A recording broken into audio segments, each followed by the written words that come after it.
जय हिंद साथियों, आप सभी का स्वागत करता हूं आप सभी के अपने चैनल टारगेट सिलेक्शन में। साथियों, आज इस क्लास में आप देखेंगे प्रीवियस ईयर क्वेश्चन पेपर पर आधारित एक ऐसा पूरा मॉक टेस्ट साथियों जिसको देखकर एग्जाम को बहुत आसानी से क्रैक किया जा सकता है। तो मेरा मानना है साथियों, इन 37 प्रश्नों में से आपका स्कोर कम से कम 25 तक का तो साथियों होना चाहिए। अगर 27 से 28 प्रश्न आप बिल्कुल सही कर देते हैं तो आपकी हिंदी बहुत अच्छी मानी जाएगी। उसके बाद सामान्य ज्ञान के 38 क्वेश्चन देखेंगे, फिर रीजनिंग के और फिर साथियों मैथ के। इस प्रकार से यहां पर पूरे यूपी पुलिस कांस्टेबल के पेपर को ऑफिशियली तरीके से साथियों यहां पर एक तरीके से कंप्लीट करेंगे। तो अगर आपने क्लास में एंट्री कर दी है तो इस पूरे साथियों एक तरीके से मॉक टेस्ट को आप लोग देखेंगे और अपनी रियल परीक्षा को फतेह करेंगे। तो क्लास आपकी साथियों शुरू हो चुकी है और पहले नंबर का प्रश्न आपकी स्क्रीन पर आ चुका है। पूछा आपसे जा रहा है कि आचार्यों ने कहा है कि अहिंसा ही परम धर्म है। संरचना के आधार पर वाक्य का भेद आपसे पूछा जा रहा है। देखिए, किसी भी वाक्य में आपको के देखने को मिल जाए, क्या देखने को मिल जाए, के देखने को मिल जाता है तो वो कैसा वाक्य हो जाता है साथियों, वो आपका मिश्र वाक्य हो जाता है। ठीक है ना, ये पॉइंट आप लोग ध्यान रखेंगे। चलिए अब अगर बात करते हैं साथियों सरल वाक्य की, अगर आपको किसी वाक्य में साथियों और देखने को मिल जाए, क्या अगर आपको किसी वाक्य में और देखने को मिल जाए या तथा साथियों देखने को मिल जाए तो वो कैसा वाक्य हो जाएगा, वो आपका साथियों एक तरीके से सरल वाक्य तो नहीं होगा, वो संयुक्त वाक्य हो जाएगा। ठीक है ना, सरल वाक्य में एक वाक्य होता है, सिंपल होता है, ना उसमें तथा होता है, ना और होता है, ना किंतु परंतु, कुछ भी नहीं होता है। ठीक है ना। अब उसके बाद देखिए साथियों अगले नंबर का प्रश्न आपकी स्क्रीन पर है। आपसे पूछा जा रहा है कि मित्र का पर्यायवाची इसमें से कौन सा नहीं है। तो देखिए, मित्र की अगर बात करें, संगी भी कहते हैं, मीत भी कहते हैं और सपक्ष भी कहा जाता है मित्र को, लेकिन मग नहीं कहा जाता है। मग नहीं कहा जाता है तो यही आपका बिल्कुल सही जवाब हो जाता है। उसके बाद देखिए, उन्मूलन के विलोम की साथियों आपसे यहां पर पूछी जा रही है, बताइए तो उन्मूलन का विलोम उत्थान होता है, उत्कर्ष होता है, रोपण होता है या अवनति होता है। तो मैं कहूंगा साथियों उन्मूलन का विलोम रोपण होता है, इसलिए राइट आंसर आपका जाएगा ऑप्शन नंबर सी के साथ। भाई बहुत बढ़िया, वेरी गुड क्लास। निम्नलिखित में से सही संधि विच्छेद साथियों आपसे पूछा जा रहा है, बताइए। देखिए, अगर आपसे एग्जाम में पूछा जाए कि अंतर्निहित का संधि विच्छेद क्या होगा तो आपको अंतःधन निहित बताना, ये बिल्कुल सही है। आपसे अगर एग्जाम में पूछा जाए पुनर्गठन का संधि विच्छेद क्या होगा तो पुनः धन गठन हो जाएगा, बिल्कुल सही है। उसके अलावा साथियों अगर बात करते हैं यहां पर प्रांत रचना का, अगर आपसे संधि विच्छेद पूछा जाए ना तो प्रातः धन अर्चना आपको बताना है। यानी कि मैं कह सकता हूं साथियों कि ये तीनों संधि विच्छेद बिल्कुल सही है और सही है, तो आपका राइट आंसर जो जाएगा वो ऑप्शन नंबर डी के साथ जाएगा। भाई बहुत बढ़िया, वेरी गुड क्लास। चलिए उसके बाद देखिए, भैंस के आगे बीन बजाना, इसका मतलब क्या होता है साथियों, समय नष्ट करना तो नहीं, उसके अलावा व्यर्थ का काम करना तो नहीं, मूर्ख के आगे ज्ञान की बात करना, तो ये साथियों बिल्कुल सही हो जाएगी। यानी कि भैंस के आगे बीन बजाने का मतलब होता है मूर्ख के आगे ज्ञान की बात करना, जिनका भी आंसर यहां पर सी था तो बिल्कुल सही था। उसके बाद देखिए, ठन ठन गोपाल की जब हम साथियों बात करते हैं तो इसका मतलब क्या होता है, बताइए। अत्यंत अमीर तो नहीं कहते, बिल्कुल कंगाल कहते साथियों, यानी कि बहुत ज्यादा कंगाल अगर कोई है, ठीक है ना, तो उसको क्या कहा जाता है, भाई ये तो ठन ठन गोपाल है। इसलिए राइट आंसर अगर आपका ऑप्शन नंबर बी तो बिल्कुल सही है। उसके बाद देखिए, पत्थर की लकीर का मतलब क्या होता है, अमिट बात, झूठी बात, कड़वी बात या चुभने वाली बात। तो जो अमिट बात होती है ना, मतलब जो बात कह दी वो कह दी, यानी कि पत्थर की लकीर हो गई वो साथियों जो बात कह दी। तो जिनका भी आंसर यहां पर ए तो बिल्कुल सही है। उसके बाद देखिए कि दोपहर के समय को क्या कहा जाता है साथियों, बताइए। तो दोपहर के समय को तो मध्याह्न कहा जाता है। क्या कहा जाता है, मध्याह्न कहा जाता है। राइट आंसर आपका जाएगा ऑप्शन नंबर डी के साथ। भाई बहुत बढ़िया, वेरी गुड क्लास। उसके बाद देखिए साथियों, जिसके समान कोई दूसरा ना हो तो उसको क्या कहा जाता है, असामान्य कहा जाएगा, अद्वितीय कहा जाएगा, असाधारण कहा जाएगा या महान कहा जाएगा। तो जिसके समान कोई दूसरा ना होता है उसको क्या कहा जाता है, उसको अद्वितीय कहा जाता है। राइट आंसर आपका जाएगा ऑप्शन नंबर बी के साथ। अब उसके बाद देखिए, जो अधिक व्यय ना खर्च करता हो, देखिए व्यय का मतलब होता है खर्च, ठीक है, यानी कि जो अधिक खर्च ना करता हो उसको क्या कहा जाएगा, तो जो अधिक खर्च ना करता हो उसको मितव्ययी कहा जाएगा साथियों। सही जवाब आपका ऑप्शन नंबर डी के साथ जाएगा। भाई बहुत बढ़िया, वेरी गुड क्लास। उसके बाद देखिए अगला प्रश्न है, जो पृथ्वी से संबंधित होता है साथियों उसको क्या कहा जाता है। देखिए, जो पृथ्वी से संबंध हो यानी कि जिसका संबंध पृथ्वी से हो उसको साथियों पार्थिव कहा जाएगा। क्या कहा जाएगा, ये आप लोग ध्यान रखेंगे साथियों, उसको पार्थिव कहा जाएगा। राइट आंसर आपका जो जाता है वो किस ऑप्शन के साथ जाएगा, वो साथियों जाएगा आपका ऑप्शन नंबर ए के साथ। भाई बहुत बढ़िया, वेरी गुड क्लास। उसके बाद देखिए अगले नंबर का प्रश्न आपकी स्क्रीन पर है, देखिए और बताइए साथियों राइट आंसर यहां पर आपका क्या हो सकता है। चलिए देखिए, काली घटा का घमंड घटा, इन पंक्ति को आपको पढ़ना है और उस पंक्ति में बताना है कौन सा अलंकार है। तो काली घटा का घमंड घटा, यहां पर घटा घटा साथियों 2 बार शब्द आया है और दोनों बार की अगर बात करें तो कुल मिला के ऐसा जहां पर होता है वहां पर आपका यमक अलंकार हो जाता है। तो जिनका आंसर यहां पर ऑप्शन नंबर ए तो बिल्कुल सही है। उसके बाद देखिए, आविर्भाव की जब हम बात करते हैं, इसका विलोम आपसे पूछा जा रहा है, बताइए। चलिए, तो आविर्भाव का विलोम कई बार आपसे पूछा जा चुका है आगे एग्जाम में साथियों, तिरोभाव होता है। यानी कि आविर्भाव का विलोम क्या होता है? तिरोभाव होता है। उसके बाद देखिए, निम्नलिखित विकल्पों में से तत्सम शब्द का चयन कीजिए। अगर आपसे इसमें से पूछा जाए कि इसमें से तत्सम शब्द साथियों कौन सा है, तो तीखे की अगर बात करें आपका तद्भव है, नहीं होगा आंसर। अटारी भी आपका तद्भव है और गहरा भी आपका तद्भव है। यानी कि निकृष्ट की अगर बात करते हैं तो निकृष्ट आपका साथियों तत्सम शब्द हो जाएगा, और तत्सम शब्द हो जाएगा तो यही तो आपसे पूछा जा रहा था। अब उसके बाद देखिए, अगले नंबर का प्रश्न आपकी स्क्रीन पर है कि निम्नलिखित शब्दों में से तद्भव शब्द का साथियों चयन कीजिए। देखिए, तद्भव शब्द की अगर बात करते हैं ना, तो तद्भव शब्द वो होते हैं जिनको हम अपनी रोजमर्रा के जीवन में साथियों इस्तेमाल करते हैं।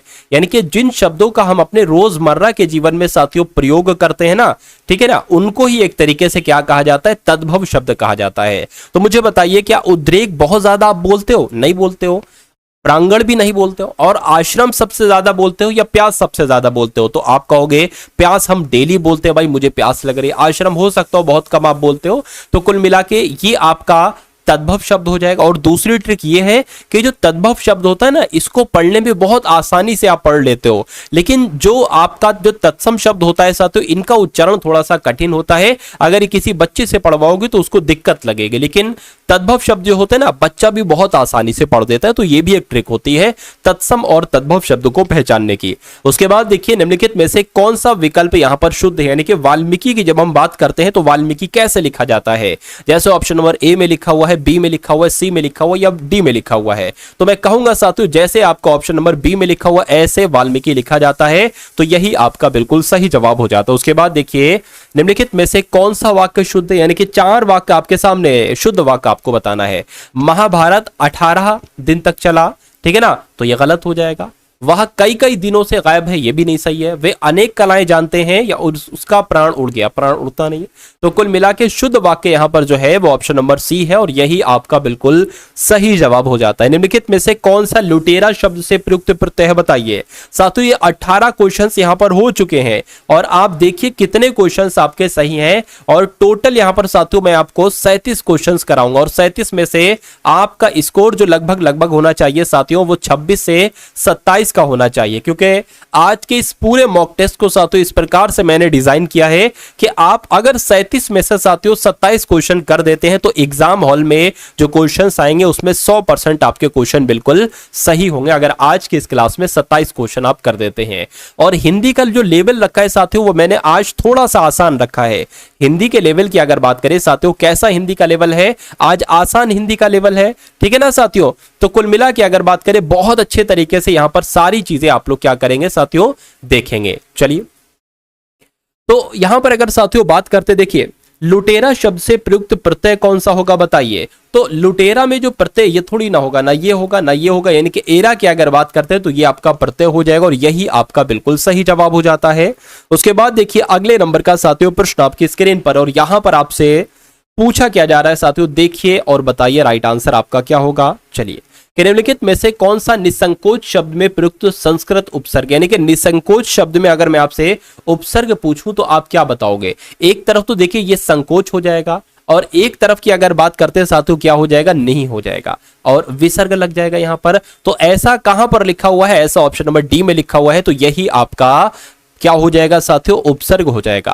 त्रिवेदी योगीन रचना यानी कि जय भारत के रचनाकार कौन है साथियों? बताइए।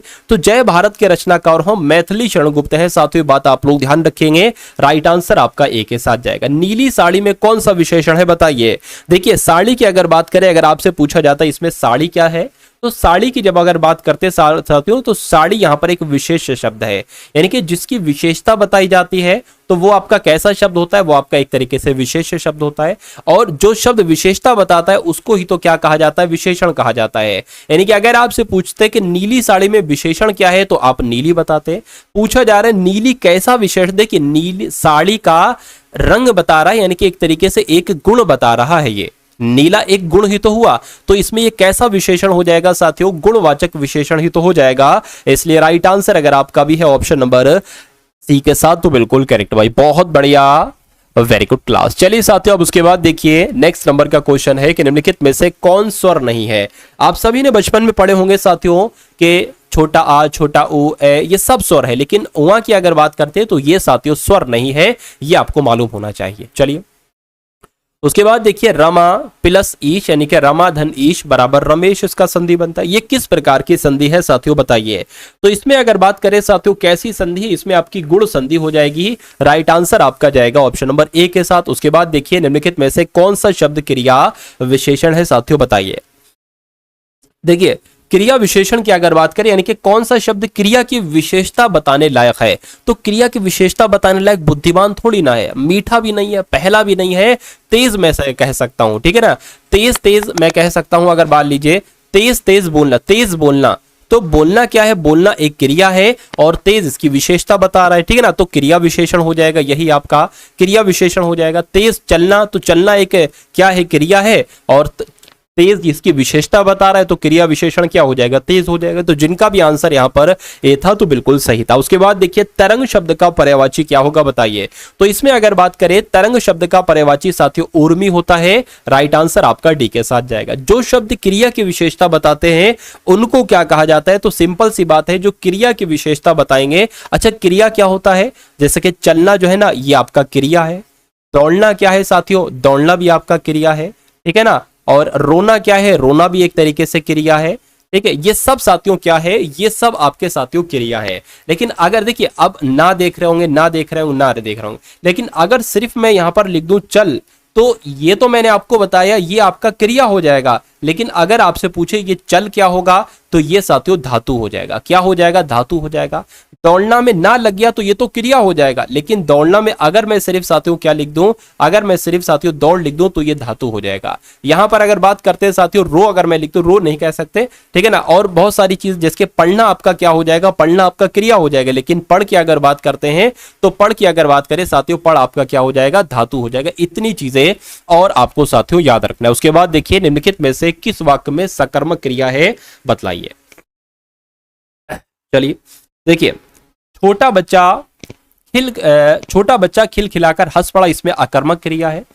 बच्चे छत पर पतंग उड़ा रहे हैं साथियों, उड़ा रहे हैं, क्या उड़ा रहे हैं, पतंग उड़ा रहे हैं। छात्र मैदान में दौड़ रहे हैं, ठीक है, या मैं रोज टहलता हूं। तो कुल मिला के अगर बात करें उड़ा रहे हैं, क्या उड़ा रहे हैं, पतंग उड़ा रहे हैं, तो ये आपका एक तरीके से सकर्मक क्रिया वाला वाक्य हो जाएगा और यही आपका बिल्कुल सही जवाब हो जाता है। उसके बाद देखिए अगला प्रश्न है कि निम्नलिखित में से कौन सा चिन्ह योजक चिन्ह के रूप में साथियों प्रयोग किया जाता है। देखिए इस योजक चिन्ह को एक तरीके से हम लोग डैश भी बोल देते हैं कभी कभी, ठीक है ना, डैश भी बोल देते हैं, संयोजक चिन्ह भी बोल देते हैं। आपने देखा होगा साथियों द्वंद्व समास, द्वंद्व समास में साथियों क्या होता है, ठीक है, दिन और रात, बीच में क्या लगता है, बीच में योजक चिन्ह लगता है, दिन रात, दिन रात योजक चिन्ह ऐसे ही तो आपने देखा होगा। और इसमें आपसे पूछा जाता है कौन सा, एक तो द्वंद्व समास आप बताते तो पूछा जा रहा है ये क्या है, यही तो साथियों योजक चिन्ह कहलाया जाता है। और ये कौन से ऑप्शन में है, ऑप्शन नंबर सी में है। तो जिनका आंसर यहां पर सी है तो बिल्कुल करेक्ट भाई, बहुत बढ़िया, वेरी गुड क्लास। निम्नलिखित में से कौन से वाक्य में अपूर्ण वर्तमान काल का प्रयोग हुआ है बताइए।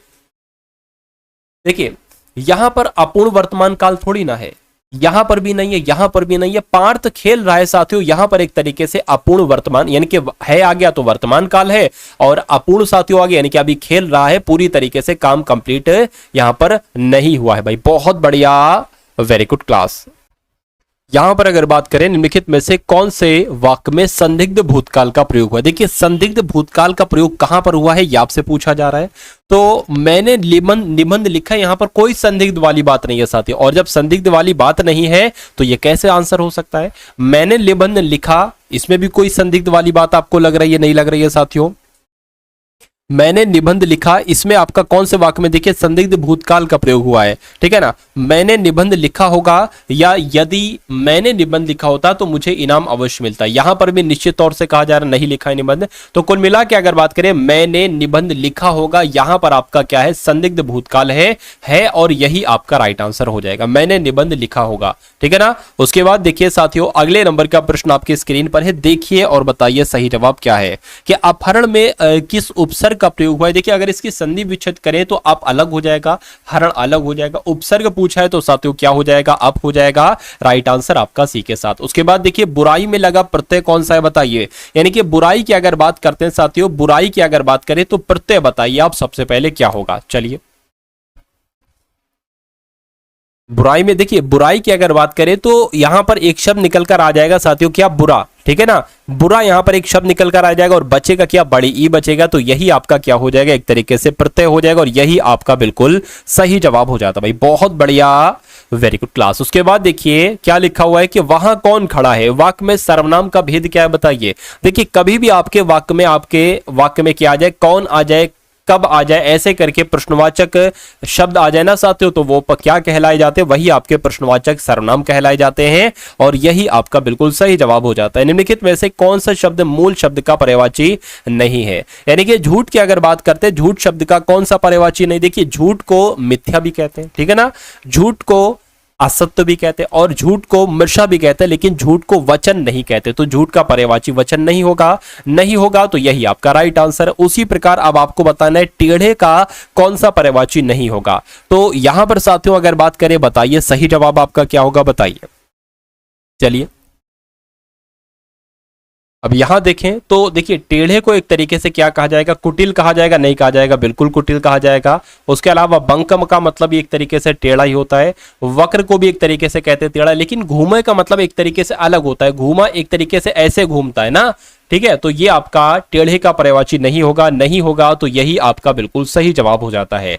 उसके बाद देखिए अगले नंबर का साथियों प्रश्न आपकी स्क्रीन पर है। यहां पर आपसे पूछा जा रहा है कि निम्नलिखित प्रश्नों के, ठीक है ना, सर्वोत्तम विलोम बताइए। यानी कि अल्प का विलोम क्या होगा, तो सिंपल सी बात है, अल्प का विलोम क्या होगा साथियों, बहु होगा। सही जवाब आपका सी के साथ। उषा की अगर विलोम की बात करते हैं तो उषा का विलोम क्या होता है साथियों, संध्या होता है। सही जवाब आपका ए के साथ। उसके बाद देखिए अब आपके सामने यहां पर साथियों रीजनिंग के प्रश्न शुरू हो चुके हैं। तो रीजनिंग का पहले प्रश्न का आपको जवाब देना है साथियों। कैसे यहां पर आप कैसे क्या कर पाओगे साथियों, देखिए। चलिए अब यहां पर सबसे पहले 9 है, उसके बाद 17 है, उसके बाद 33 है। तो यहां पर आपसे पूछा जा रहा है साथियों क्या आ सकता है। इसको अगर हम लोग बात करें साथियों नंबर सीरीज की वजह से, नंबर सीरीज में लिखे 9 है, 17 है, ठीक है ना, उसके अलावा साथियों 33 है, तो यहां पर कौन सा नंबर आएगा। अगर हम इसकी साथियों गुणा 2 से करें और 1 घटा दें तो 17 हमें मिल जाएगा। अगर हम इसकी गुणा 2 से करें, 17 दूना 34 और 1 घटा दें तो 33 मिलेगा। उसी प्रकार इसकी गुणा साथियों 2 से करें तो हमें 66 मिलेगा और 66 में से साथियों 1 घटा देंगे तो हमें क्या मिल जाएगा, हमें 65 मिल जाएगा। तो यहां पर साथियों कौन सी संख्या आ जाएगी, यहां पर आपकी 65 नंबर आ जाएगा। और 65 कौन से ऑप्शन में है, तो ऑप्शन नंबर डी में है। तो जिनका आंसर यहां पर ऑप्शन नंबर डी है तो बिल्कुल करेक्ट भाई, बहुत बढ़िया, वेरी गुड क्लास। उसके बाद देखिए कि निम्नलिखित में से कौन सा आरेख अपराधी, पॉकेट मार और आगजनी करने वालों के बीच सही संबंध को दर्शाता है। मान लीजिए अपराधी के अंतर्गत ही तो आ पाएंगे साथियों पॉकेट मार और आगजनी करने वाले। तो ये आपके पॉकेट मार हो जाएंगे और ये आपके क्या हो जाएंगे, आगजनी करने वाले हो जाएंगे। क्योंकि कुछ पॉकेट मार आगजनी भी करते हैं और कुछ आगजनी करने वाले साथियों पॉकेट मार भी होते हैं। तो कुल मिला के आपका राइट आंसर जो जाएगा वो ऑप्शन नंबर सी के साथ जाएगा। उसके बाद देखिए साथियों अगले नंबर का प्रश्न आपके स्क्रीन पर है। यहां पर अगर बात करें नीचे दी गई आकृति में कौन सा अक्षर उन छात्रों का घोतक है जो गायक भी हैं और साथियों नर्तक भी है। बहुत अच्छा क्वेश्चन है साथियों, बहुत अच्छे तरीके से आप लोग यहां पर देखेंगे और बताएंगे सही जवाब आपका क्या होगा। देखिए छात्र की अगर बात करते हैं तो छात्र साथियों ये है, ठीक है ना, ये जो वर्ग टाइप का आपको लग रहा है ये क्या है, ये छात्रों का कॉलम है एक तरीके से।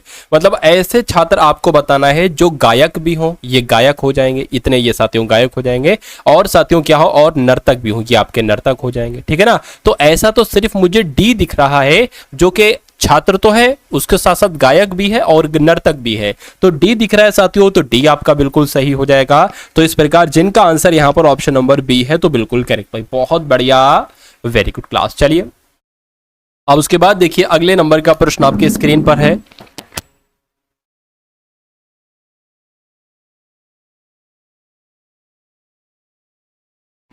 चलिए साहब देखिए और बताइए राइट आंसर यहां पर क्या होगा। यहां पर क्या क्या है साथियों, यहां पर लिखा हुआ है आगामी परसों की बात चल रही है। यानी कि मान लेते हैं साथियों ये आपका क्या हो जाएगा, ये आज हो जाएगा, ठीक है ना, ये आगामी कल हो जाएगा, और ये आगामी क्या हो जाएगा, ये आगामी परसों हो जाएगा। तो यहां पर ये बताया गया है कि आगामी परसों शुक्रवार है, तो जब साथियों परसों क्या होगा, परसों अगर शुक्रवार होगा तो कल क्या होगा, कल क्या होगा, जाहिर सी बात है साथियों कल गुरुवार होगा, और जब कल गुरुवार होगा तो आज क्या होगा साथियों, आज बुधवार होगा। इतनी बात आपको समझ में आ चुकी होगी, ठीक है ना। कहा गया है तो आगामी कल के, यानी कि आगामी कल, इसके आगामी कल के 3 दिन बाद कौन सा दिन होगा, यानी कि 1 2 3 यहां पर साथियों कौन सा दिन होगा, इतनी सी बात आपसे कुल मिला के पूछी जा रही है। चलिए, तो शुक्रवार, शनिवार, रविवार, यहां पर क्या आ गया साथियों, रविवार आ गया, यानी कि मैं कह सकता हूं कि कल के 3 दिन बाद कौन सा दिन होगा, तो रविवार होगा, और रविवार होगा तो रविवार किस ऑप्शन में है, ऑप्शन नंबर सी वाले में है।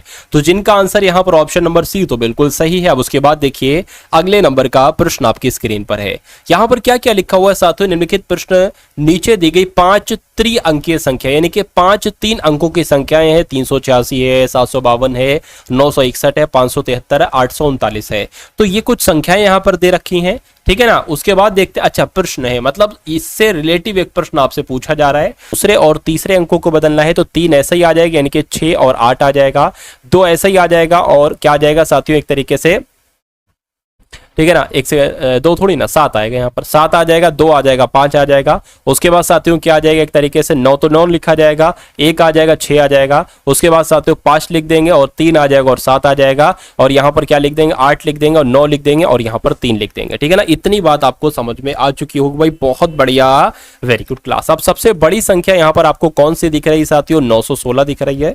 तो यहाँ पर आपसे कहा गया था साथियों, देख लीजिए अब क्या लिखा हुआ है कि तो सबसे बड़ी संख्या के पहले और तीसरे अंकों का योग क्या होगा। तो इस पहले और तीसरे संख्या के योग की अगर बात करते हैं साथियों तो कितना हो जाएगा, तो एक तरीके से अगर बात करें साथियों 15 हो जाएगा, ठीक है ना, 15 हो जाएगा। चलिए, तो कुल मिला के देखते हैं 15 ऑप्शन में है साथियों या नहीं है। बिल्कुल साथियों यहाँ पर 15 ऑप्शन में है, और कौन से वाले ऑप्शन में है साथियों, ऑप्शन नंबर सी में है। तो जिनका आंसर यहाँ पर सी था तो बिल्कुल सही था। उसके बाद देखिए अगले नंबर का प्रश्न आपकी स्क्रीन पर है साथियों, देखिए और बताइए राइट आंसर आपका क्या होगा। यदि प्रत्येक संख्या में पहले और तीसरे अंक को परस्पर बदल दिया, ऐसा तो नहीं साथियों, वहां पर हम लोगों ने उस टाइम ये क्वेश्चन देख लिया हो सकता हो पहले और तीसरे अंकों को परस्पर बदलने की बात की, तो दूसरी सबसे बड़ी संख्या कौन सी होगी साथियों, ये कुल मिला के आपसे यहां पर पूछा जा रहा है। देखिए, तो हम लोग ये कर लेते हैं अब दूसरे, ठीक है ना, इसको एक तरीके से क्या करते हैं, इसको इरेज कर देते हैं साथियों सबसे पहले, और आप भी इसका सॉल्यूशन मेरे हल करने से पहले आप लोग क्या करेंगे,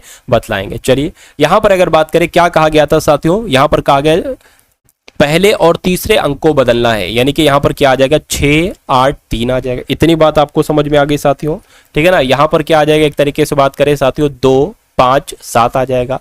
यहां पर एक तरीके से बात करें 1 6 9 आ जाएगा।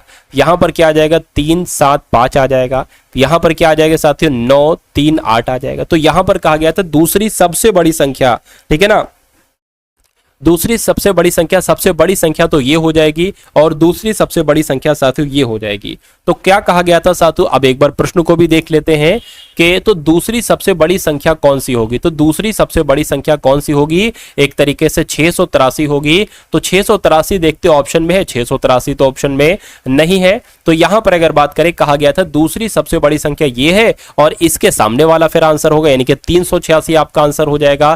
386 बिल्कुल ऑप्शन में, ऑप्शन नंबर ए में है। तो जिनका आंसर यहां पर ए है तो बिल्कुल करेक्ट भाई, बहुत बढ़िया, वेरी गुड क्लास। चलिए साथियों, अब उसके बाद देखिए नेक्स्ट नंबर का क्वेश्चन आपकी स्क्रीन पर है, देखिए और बताइए राइट आंसर आपका क्या होगा। यहां पर लिखा हुआ है कि यदि ए बी और के का भाई है, यानी कि बी और के का भाई कौन है साथियों, ए है, ठीक है, यानी कि ए आपका पुरुष हो जाएगा। उसके बाद लिखा हुआ है कि डी माँ है बी की, तो बी की माँ कौन हो जाएगी साथियों, बी की माँ एक तरीके से डी हो जाएगी। बी की माँ कौन हो जाएगी, डी हो जाएगी, ठीक है। उसके बाद क्या कहा गया है कि तथा पिता है ए का, यानी कि डी जो है ना, डी ये माँ है बी की, और पिता है ए, पिता ए है। तो पिता कौन, पिता ए है, यहां पर लिखा हुआ है। यहां पर कुछ मिसिंग है साथियों, एक तरीके से अगर बात करें, देखिए डी माँ है बी की, डी माँ है बी की, ठीक है ना। उसके बाद लिखा होना चाहिए तथा ई पिता है ए का, ई पिता है, ठीक है, ई पिता है ए का। तो ए का पिता कौन हो जाएगा साथियों, ई का ठीक, ए का पिता कौन हो जाएगा, ई हो जाएगा। यानी मैं कह सकता हूं ये दोनों हस्बैंड वाइफ हैं और उनके ये 3 कौन है, बच्चे हैं। तो कहा गया है निम्नलिखित में से कौन सा निश्चित रूप से असत्य है, यानी कि कौन सा एक तरीके से गलत है। देखिए डी माँ है के की, तो के की माँ है डी, ये तो बिल्कुल सही हो जाएगा। ए पिता है के का, ए पिता थोड़ी ना है के का, ए पिता थोड़ी, ए तो भाई है एक तरीके से, तो ये आपका असत्य हो जाएगा। और असत्य हो जाएगा तो यही आपका सही जवाब हो जाएगा। इसको चेक कर लीजिए, डी पत्नी है ई की, बिल्कुल साथियों डी पत्नी है ई की, बिल्कुल सही। ए पुत्र है ई का पुत्र है ए, ये भी बिल्कुल सही हो जाएगा। इनके असत्य पूछा गया था और असत्य आपका ऑप्शन नंबर बी वाला हो जाएगा भाई। बहुत बढ़िया, वेरी गुड क्लास। चलिए साथियों, अब उसके बाद देखिए नेक्स्ट नंबर का क्वेश्चन आपके स्क्रीन पर है, देखिए और बताइए राइट आंसर आपका क्या होगा। चलिए यहां पर कहा गया है साथियों P प्लस Q का मतलब है कि P Q का भाई है, P Q का भाई है, ठीक है। P गुणा Q का मतलब क्या हो जाएगा साथियों, P Q की मां है, P Q की मां है, ठीक है। P और उसके बाद साथियों क्या लिखा हुआ है, P Q की मां है, और यहां पर कौन सा साइन आना चाहिए तो मैं आपको बतला देता हूं, P भाग Q। P भाग Q का मतलब है साथियों P जो है वो Q की बहन है। इतनी बात समझ में आ गई। तो निम्नलिखित में से किसका अर्थ होगा कि R S का मामा है। R S के मामा की अगर बात करें, देखिए S ये हो जाएगा, एस का मामा यानी कि एस की कोई माँ होंगी, एस की कोई क्या होंगी, एस की कोई माँ होंगी, और इनका कोई भाई होगा तो एस, ठीक है। और भाई कौन होगा, आर होगा। तभी तो ये कहा गया है कि आर जो है ना एस का मामा है।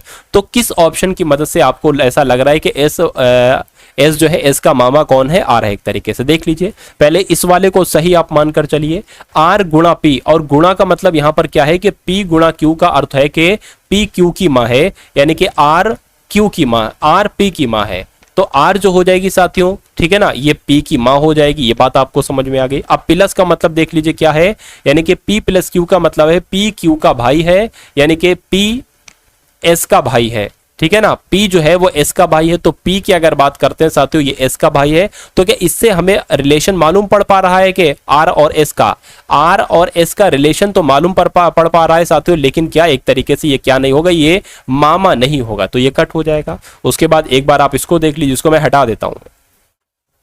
ए वाला हमारा उत्तर नहीं, उत्तर तो देखिए एक ही होगा, उत्तर तो आपका एक ही होगा। आर प्लस पी का मतलब क्या है, आर प्लस पी कहां पर लिखा हुआ है, आर प्लस पी ये लिखा हुआ है। आर प्लस क्यू का मतलब क्या हो जाएगा साथियों कि पी क्यू का भाई है, यानी कि आर पी का भाई है।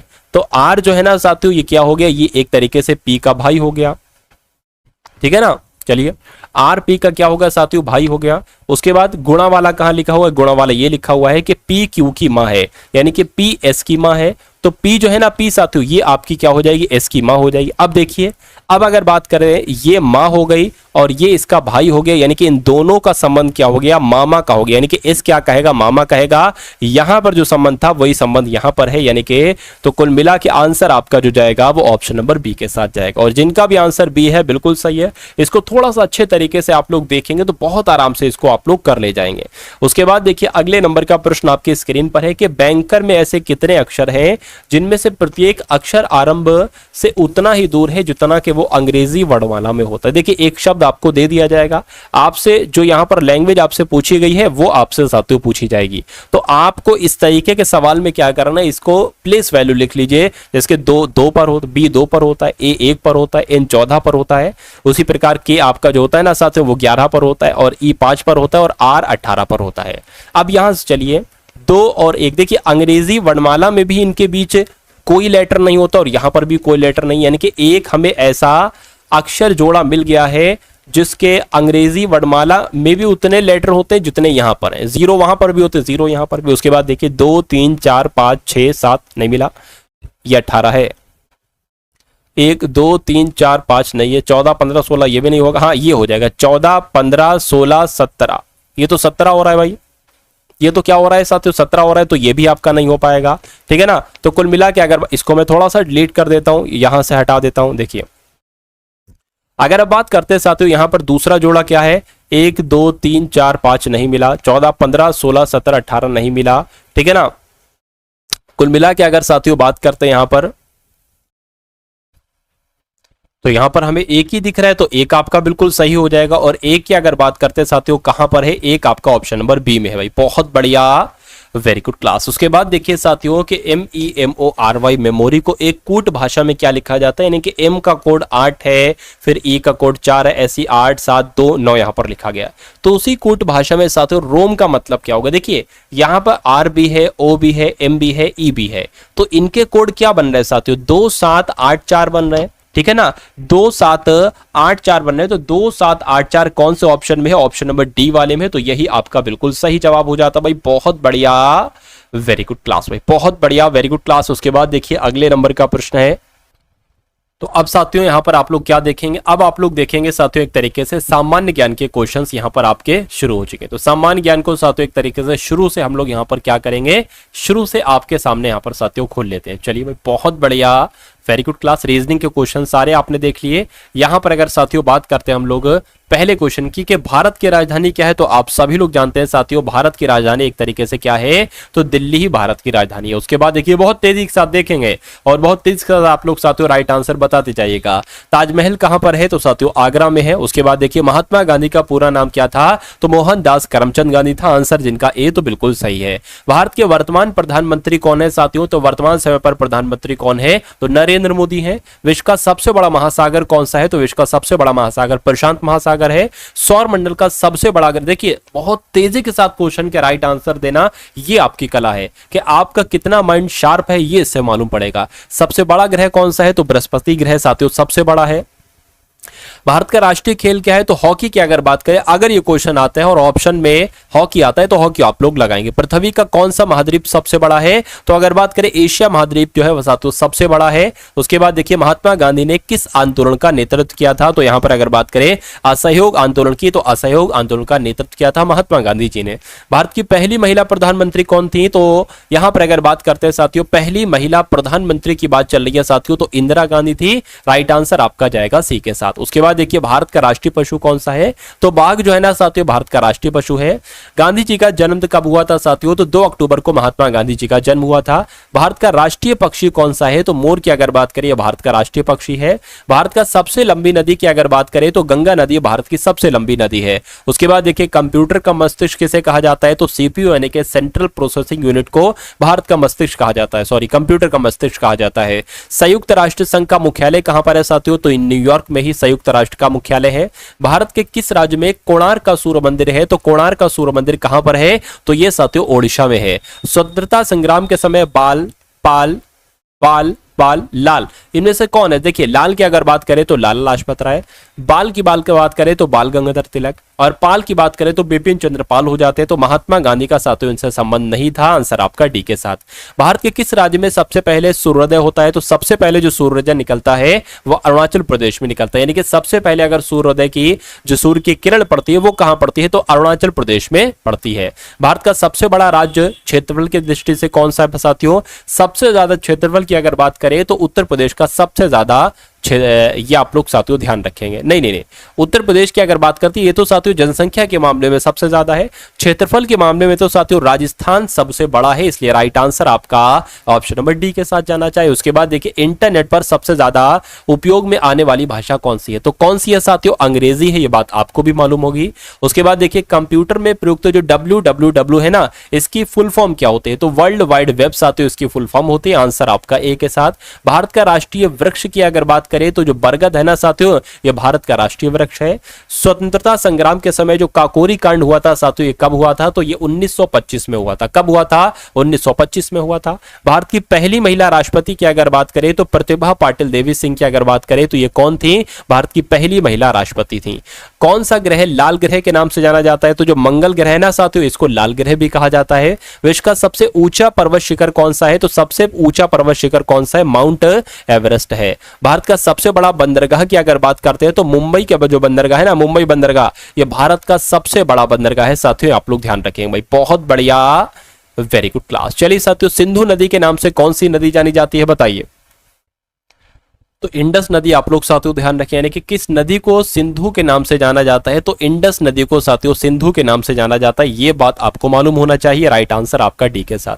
कंप्यूटर विज्ञान में रैम की फुल फॉर्म क्या होती है, तो रैंडम एक्सेस मेमोरी साथियों कहते हैं। राइट आंसर आपका जाएगा ऑप्शन नंबर ए के साथ। उसके बाद देखिए भारत का प्रथम नागरिक कौन होता है, तो राष्ट्रपति जो होते हैं ना साथियों, वही भारत के प्रथम नागरिक कहलाए जाते हैं। उसके बाद देखिए विजयनगर साम्राज्य की स्थापना किसने की थी, तो हरिहर बुक्का ने विजयनगर साम्राज्य की स्थापना की थी। चांद पर उतरने वाले पहले व्यक्ति कौन थे, साथियों नील आर्मस्ट्रांग ही चांद पर उतरने वाले पहले व्यक्ति थे। भारत का कौन सा राज्य चीनी का कटोरा कहा जाता है, तो उत्तर प्रदेश को ही साथियों चीनी का कटोरा कहा जाता है। उसके बाद देखिए तत्व, यानी कि कौन सा तत्व मानव के शरीर में सबसे अधिक पाया जाता है, तो ऑक्सीजन ही साथियों मानव शरीर में सबसे ज्यादा होती है। उसके बाद देखिए साथियों अगले नंबर का प्रश्न आपके स्क्रीन पर है कि भारत में पहला आम चुनाव कब हुआ था, तो 1951-52 में पहला आम चुनाव हुआ था। उसके बाद देखिए भारत का सबसे ऊंचा जलप्रपात कौन सा है, तो कुंचिकल जलप्रपात जो है ना साथियों, ये भारत का सबसे ऊंचा जलप्रपात है।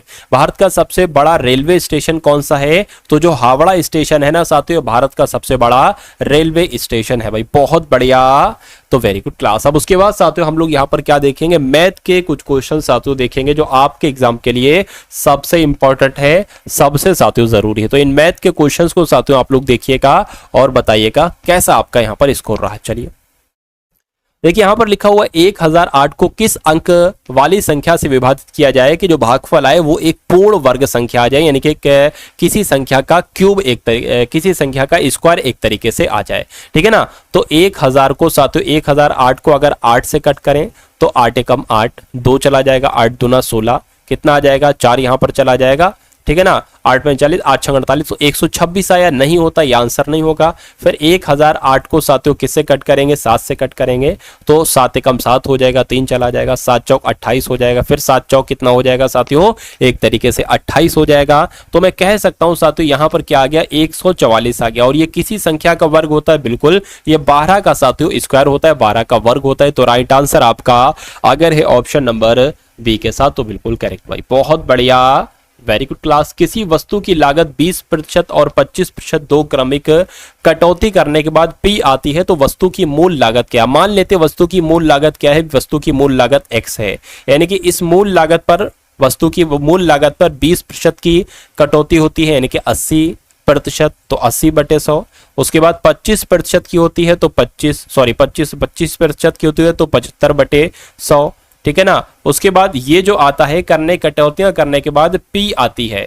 ठीक है, तो पी यहां पर हम लोग लिख देते हैं। अब आपसे पता क्या पूछा जा रहा है, वस्तु की मूल लागत यानी कि x का मान आपसे पूछा जा रहा है। इसको अगर कट करें 20 चौक 80, 20 पंजे 100, 25 तिया 75, 25 चौक आपका 100 हो जाएगा। अब देखिए x बराबर क्या है, ये p है, और इनकी गुणा इससे हो जाएगी, यानी कि 4 पंजे 20 हो जाएगा। तो यहां पर क्या आ जाएगा साथियों, एक तरीके से 20 आ जाएगा, और भाग में क्या आ जाएगा, 4 तिया 12, यहां पर 12 आ जाएगा। अब इन दोनों को कट कर लो साथियों, 2 से कट करेंगे 10 आ जाएगा, ये 6 आ जाएगा, 2 से कट करेंगे 3 आ जाएगा साथियों, और 5 आ जाएगा, यानी कि x बराबर जो आएगा साथियों वो 5p/3 आ जाएगा। तो कुल मिला के मूल लागत ये आई है, मूल लागत कितनी है, 5p/3 है। 5p/3 कहां पर लिखी हुई है, ऑप्शन नंबर सी में लिखी हुई है। उसके बाद देखिए अगला प्रश्न है, 16 आदमी दिन में 14 घंटे काम करके किसी कार्य को 12 दिन में पूरा करते हैं, तो 28 आदमी दिन में 12 घंटे काम करके उस कार्य को कितने दिन में पूरा करेंगे। तो 16 आदमी हैं, 14 घंटे काम कर रहे हैं, 12 दिन तक इन्होंने काम किया। उसके बाद कहा गया है कि 28 आदमी हैं, 12 घंटे काम करने उस कार्य को कितने दिन में पूरा करेंगे, तो मैं कहूंगा x दिन में पूरा करेंगे।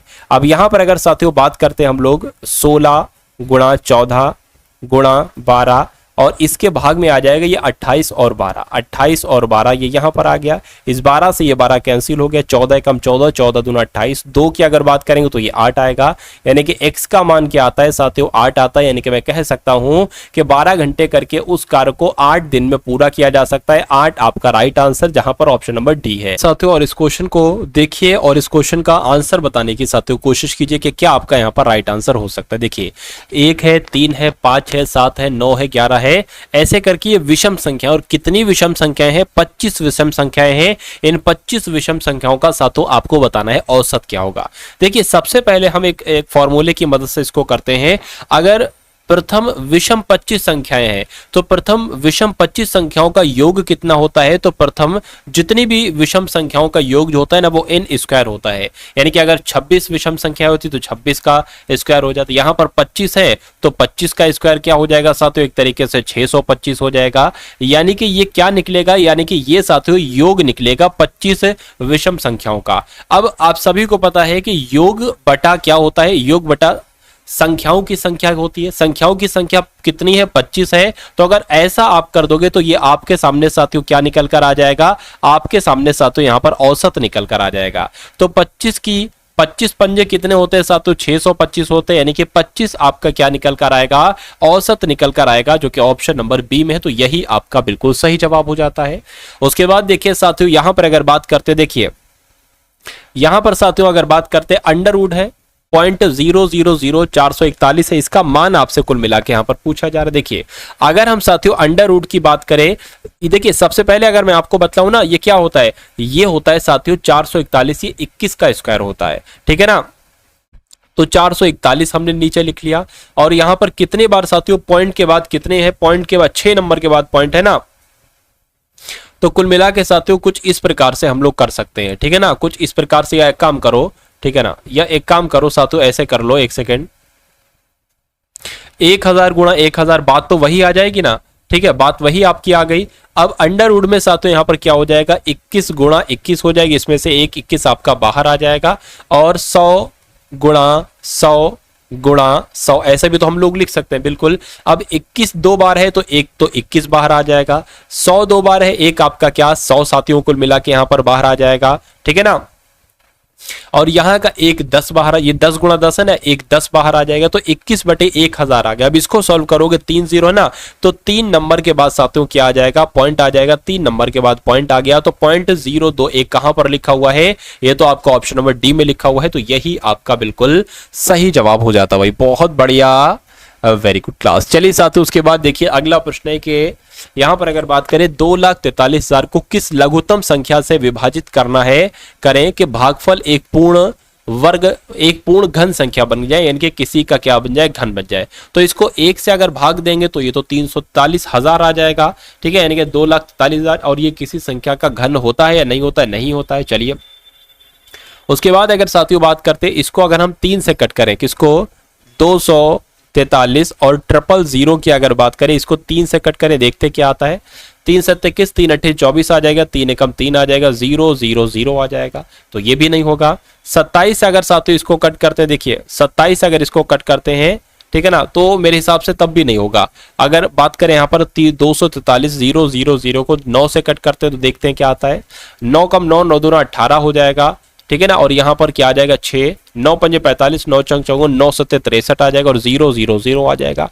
यानी कि ये आपका बन सकता है किसका साथियों, ये 30 का एक घन बन सकता है। क्यों, क्योंकि 30 गुणा 30 होता है। 3 3 9, 9 3 27, 27 लिख दूंगा और 3 बार 0 लगा दूंगा, तो 30 का ये साथियों क्या है, क्यूब है। तो आपका राइट आंसर जो जाएगा वो 9 के साथ जाएंगे, यानी कि इस संख्या को 9 से भाग करते हैं तो हमें एक पूर्ण घन संख्या मिल जाती है।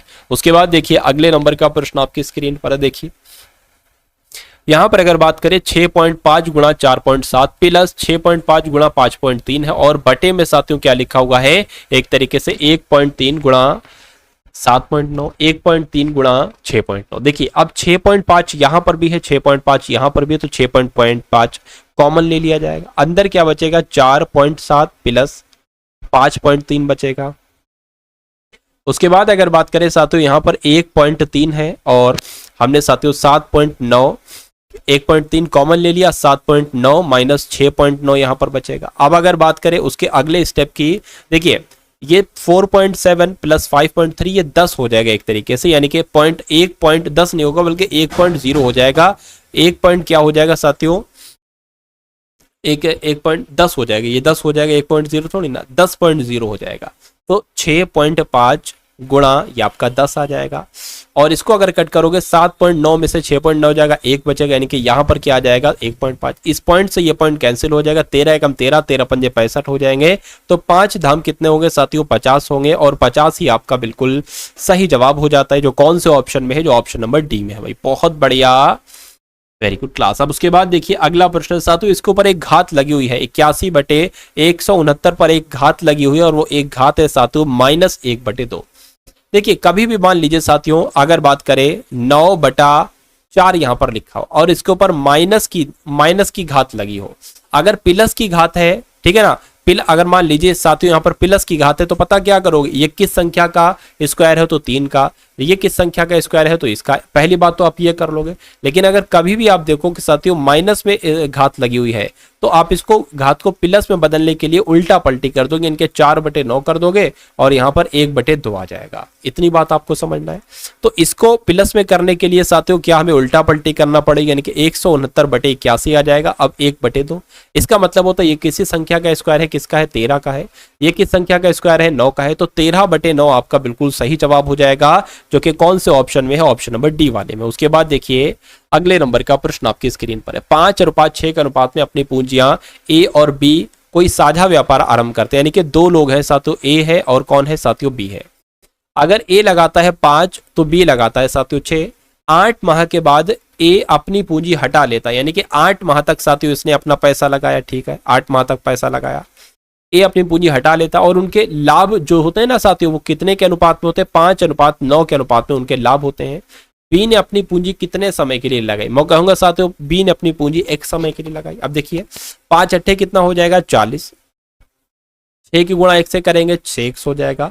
इनका जो लाभ आया है साथियों वो 5:9 आया। इसको देख लीजिए 40 गुणा 9 हो जाएगा, बिल्कुल साथियों 40 गुणा आपका 9 हो जाएगा बराबर 5 जो है ना साथियों, देखिए 5 गुणा 6x हो जाएगा, 5 गुणा 6x हो जाएगा।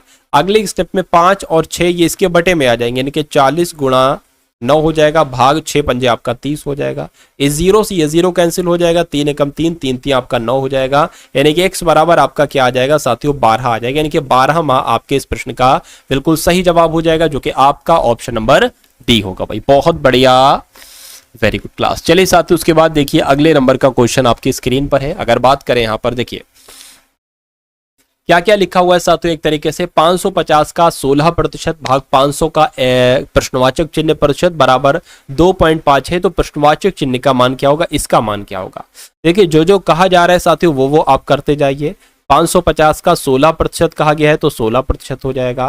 भाग की अगर बात करें साथियों फिर 500 का आपका प्रश्नवाचक प्रतिशत कहा गया है तो प्रश्नवाचक बटे 100 हो जाएगा, बराबर क्या है 2.5 है। अब अगर बात करते हैं साथियों यहाँ पर देखिए, यहाँ पर अगर साथियों बात करें क्या बात करें साथियों, आपने एक बात सुनी होगी, देखिए 550 ही हमने लिख दिया गुणा 16 बटे यहाँ पर 100 लिख दिया। अब आपने एक चीज सुनी होगी कि अगर भाग लिखा है इसको गुणा में आप बदल दो और उल्टा पलटी करा दो, यानी कि 100 ऊपर आ जाएगा और 500 गुणा प्रश्नवाचक चिन्ह साथियों नीचे आ जाएगा, बराबर आपका 2/5 हो जाएगा। इसको अगर कट करें इस जीरो से साथियों ये आपके जीरो कैंसिल हो जाएंगे, इस 5 से ये कैंसिल होगा तो यहाँ पर 110 आ जाएगा, ठीक है ना। इतनी बात आपको साथियों समझ में आ चुकी होगी, चलिए कोई दिक्कत नहीं है। अब अगर बात करें साथियों देखिए अब अगली स्टेप में अगर हम बात करें तो 110 गुणा 16 बटे क्या आ जाएगा 100, ठीक है। और यहां पर अगर बात करते हैं साथियों यहाँ पर क्या बचा, कुछ नहीं बचा, यहाँ पर सिर्फ और सिर्फ यहाँ पर भी साथियों कुछ नहीं बचा। अब देखिए ये प्रश्नवाचक चिन्ह जो है ना ये इधर आ जाएगा और ये 2.5 इधर आ जाएगा, यानी कि इसके बटे में आ जाएगा 2.5, इसके बटे में 2.5 आ गया और बराबर क्या आ गया प्रश्नवाचक चिन्ह आ गया। इसकी वैल्यू हमें पता करना है, इस पॉइंट को हटाएंगे साथियों यहाँ पर बढ़ा लेंगे। अब 2 0 यहाँ पर है, 1 0 यहाँ पर, 1 0 यहाँ पर, ये कैंसिल हो जाएगा। अब आपके सामने कितना आ गया 11 गुणा 16 बटे 25 आ गया है, ठीक है। इतनी बात आपको समझ में आ चुकी होगी। चलिए अब अगर इसको साथियों और अगर हम लोग कट करें, देखिए 16 की गुणा 11 से कराएंगे क्या आ जाएगा आपका क्या आ जाएगा 176 आ जाएगा। अब 176 बटे 25 को साथियों भाग करा लीजिए, तो मैं कहूंगा 25 से कम 25, 25 सत्ते होते 175, एक बचा है पॉइंट लगाएंगे, जीरो बढ़ाएंगे, अभी भी काम नहीं बढ़ा, फिर जीरो यहाँ बढ़ाएंगे, फिर जीरो यहाँ बढ़ाएंगे, 25 चौक आपके 100 हो जाएंगे। यानी कि जो प्रश्नवाचक की जगह पर आया है साथियों 7.04 आया है और 7.0 कौन से ऑप्शन में है, ऑप्शन नंबर 4 में है, तो यही आपका बिल्कुल सही जवाब हो जाता। भाई बहुत बढ़िया, वेरी गुड क्लास। तो ये क्लास साथियों आपको कैसी लगी एक बार कमेंट सेक्शन में आप लोग जरूर बताएंगे। इस वीडियो को लाइक करेंगे, शेयर करेंगे। तो मिलते हैं हम सभी लोग आने वाली वीडियो में। जय हिंद साथियों।